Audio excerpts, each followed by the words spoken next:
There are numerous martial arts practiced all around the world, with the ancient art of karate perhaps the best known.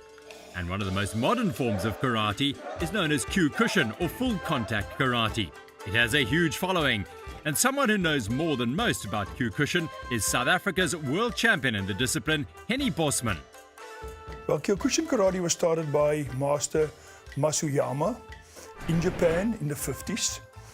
He wanted more from karate and felt that the traditional karate wasn't practical enough. And he devised the Kyokushin techniques. To start off with, he went to live in a mountain for 3 years. And he did for 3 years, he lived in a mountain. Mitsumini is the name of the mountain, where he did extreme training with all the stuff from nature that was available. Stones, tree trunks, under waterfalls. He used to sit under icy waterfalls, meditate to make himself strong. And after 3 years, when he came out of the mountain, he was a real, if I may say, a monster. He challenged all possible guys who wanted to fight him. After a while, nobody wanted to fight him. And then he proved his power by fighting bulls. And he did extreme training. So Kyokushin karate is actually known for extreme training. My dojo in Welgemoot, I started about 40 years ago. And we started with Kyokushin, although it wasn't real Kyokushin, as we were learning from the Japanese on the ships at that stage. So as time passed, gradually we conformed to the techniques from Japan. In 1980, a Japanese instructor called Aoki came to South Africa, and he lived here for 18 months, and he taught Kyokushin the proper way. Henny runs the Welgemoot dojo in Cape Town, where he teaches hundreds of students every day. One who stands out is an 86-year-old black belt student who took up Kyokushin 16 years ago. I was on a farm in Caledon, and I was attacked on the farm and raped. Henny and my son were at school in the same class, so Henny said he's got a self-defense class. So I took it and I came to him and said, no, I don't think that's good enough for me. I suggested that she come and do karate. And she says, but I'm 70. I said, Oma, you know, you're not going to be the South African champion, but we can do a lot for you. And that was 16 years ago, and she's still going strong. And if I'm honest, in the 16 years, from 70 to 86, she actually even got better, stronger, and even more healthy. The challenge in the beginning for me was to try and keep up with the youngsters. Oma never did exercise in her life after school, because she married young and she had 5 children. And so it was difficult for her to start because she's never done exercise. So she had to learn strength, she had to learn coordination, balance, but with her perseverance, she managed to do it. You know, she's a very humble person. And when she got a brown belt, I think she thought that she was going to end with brown. And then we told her one day, on her birthday, when she turned 80, that day, she walked in, we organized some TV people and radio people, and she was so surprised. Today we're doing your grading for your black belt. Normally, anybody starting karate, all they think about is a black belt. That didn't worry me at all. I just came here solely to defend myself. I was 70 when I started. So that's why I didn't bother to think about black belt. But when I got it, I couldn't believe it. Kyokushin karate is the hardest form of karate, so it's actually not suited for Oma. But you know, we allow people to train according to their capabilities. She wouldn't enter into tournaments. Our tournaments is full contact. But you know, Kyokushin is excellent for self-defense. We really train our bodies to be extremely strong and fast. And you know, Oma got along, you know, and for grading she had to do 20 rounds of sparring for a black belt.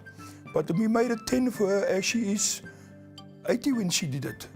So, you know, we had to allow for her age, but she still, she would give some young ladies a really, and even some smaller men, a go in a fight. Sometimes it happens, you wake up and the person is in your room. Then attack is the best way of defense. Nobody expect a woman of 70 or 80 or 86 to attack you. And you know, she punches hard. And because one person attacked her, I'm sure today she could have defended herself. Striking him to the groin, striking him to the eyes, breaking his fingers. You know, there's always ways of defending yourself. Somebody just now said, "Oh, could I defend myself if something happens to me now?" Well, he must come and find out for himself. Omar's journey has not been an easy one. In 2009, she suffered a stroke, and a year later was involved in a car accident. What carried her through these times, she says, was her faith and Kyokushin karate. I was very sick. I couldn't walk. I was in hospital for 3 months. And that I can do what I do now. I can only thank God for that. Taking up karate taught me to cope with the trauma of what happened to me. You learn to feel better about yourself. The whole thing about life is to feel good about yourself. And you can't feel good about yourself if you're unfit. You can't feel good about yourself if you know you can't handle yourself in a situation. So it's all about confidence, and I think Oma has a confidence that she can sleep at night, and she knows that if the situation arises and she has to defend herself, she can do that. Jihan Henny has been involved in the sport for 52 years and specializes in teaching the art of karate to children, with over 1,000 youngsters under his guidance at the moment. But he does make subtle changes to his teaching methods when he has elderly pupils. Oma trains regular 3 classes a week, Monday, Wednesday, Friday, of 1 hour each. At the moment, she still completes all the classes unless she's not well that day. She doesn't only train with me, she trains with other instructors, and they adapt the training. So we do the normal class, but if there's certain exercises that is not suitable for her, we let her do something alternatively. Say we do star jumps, she doesn't do that, we ask her to do squats. And say we do shuttle runs, we'll give her maybe to punch the bag or something, because you have to look after her and see that she doesn't overexert herself. There are some of the exercises that, for instance, kicking high. You know, I couldn't kick as high as they do. And push-ups, I couldn't do all the push-ups they did. I couldn't keep up with that. But I tried to. When an older person starts, I first let them do a medical, that we know we don't have a case where somebody can get a heart attack or something. Then they start off by doing half a class. And we put them in the other floor, and one of the instructors helped them slowly to get them into it. And basically after about 2 months, they can do the whole class, and they succeed. After every 6 months, there's a grading. After about 7 years, they go for their black belt, 7 or 8 years. And in Oma's case, it took her 16 years to get a second dan. But it's harder for her, but she kept at it, and the sky's the limit. Henny is a dedicated and focused athlete, and despite his age, he's 61, he's in exceptionally good physical condition and as strong as many a man half his age. I think we can use Gary Player as an example. Gary Player is, I think, 81, 82. He can still beat his age every day in the golf course. So I think Gary Player answers that for us. You can stay very effective, very good, very strong. You know, Nakamura Hideo trained till 95, and you were still very dangerous at 95. So I expect Oma at least to train to 90, but you know, you got to have the grace from above to keep your health. And so if you keep your health, you eat right, you train well, and you sleep well, and you take your vitamins, you will stay healthy, and you'll be able to train.